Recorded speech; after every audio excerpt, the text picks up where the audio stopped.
Acids और basis हर जगह होते हैं।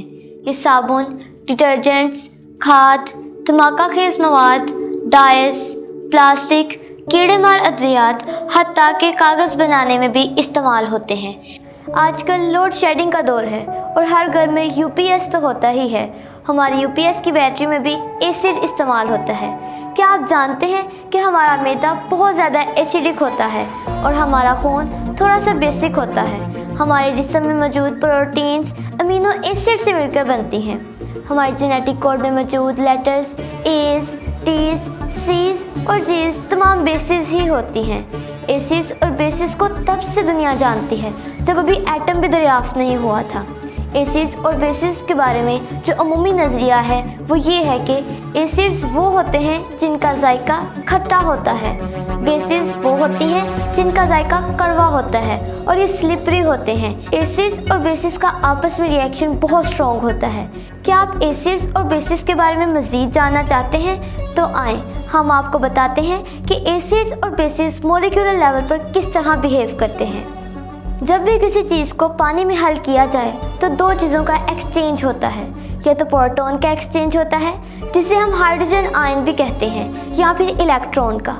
अब ये मॉलिक्यूल पर डिपेंड करता है कि वो क्या डोनेट या एक्सेप्ट करता है। ये बात याद रखें कि प्रोटॉन पर पॉजिटिव चार्ज होता है और इलेक्ट्रॉन पर नेगेटिव चार्ज होता है। अब अगर एक मॉलिक्यूल एक प्रोटॉन को डोनेट करता है तो इसका मतलब है कि उसने अपने अंदर से एक पॉजिटिव चार्ज निकाल दिया। अब ओवरऑल मॉलिक्यूल पर नेगेटिव चार्ज आ गया। इस बात को हम यूँ भी कह सकते हैं कि वो मॉलिक्यूल जो प्रोटॉन को डोनेट करता है वो एक इलेक्ट्रॉन को एक्सेप्ट भी तो कर सकता है, क्योंकि प्रोटॉन को डोनेट करने से उस पर नेगेटिव चार्ज आ जाता है तो इलेक्ट्रॉन को एक्सेप्ट करने से भी उस पर नेगेटिव चार्ज ही आएगा। इसी तरह वो मॉलिक्यूल्स जो कि प्रोटॉन को एक्सेप्ट करते हैं वो एक इलेक्ट्रॉन को डोनेट भी कर सकते हैं, क्योंकि दोनों सूरतों में मॉलिक्यूल पर पॉजिटिव चार्ज आ जाएगा।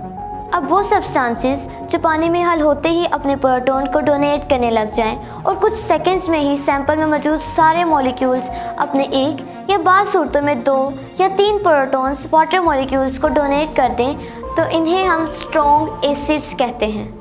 इसी तरह कुछ सब्सटेंसेस पानी में हल होते ही वाटर मॉलिक्यूल से उनका प्रोटॉन लेना शुरू कर दें और ये रिएक्शन बहुत तेज़ी से वक़ूफ़ पज़ीर हो तो इन्हें हम स्ट्रॉन्ग बेसिस कहते हैं। कुछ एसिड्स और बेसिस इतने स्ट्रॉन्ग नहीं होते। अगर उनको पानी में हल किया जाए तो सैंपल में मौजूद चंद मॉलिक्यूल्स ही प्रोटॉन को एक्सेप्ट या डोनेट करते हैं और एक इक्विलिब्रियम पॉइंट आ जाता है। लेकिन अभी तक सैंपल में मौजूद 1000 में से सिर्फ 10 या सिर्फ एक मॉलिक्यूल ही अपना प्रोटॉन डोनेट या एक्सेप्ट करता है।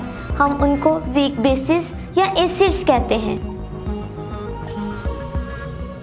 सिरका जो आप चाइनीज़ डिशेस में बड़े शौक से इस्तेमाल करते हैं वो एक वीक एसिड की मिसाल है।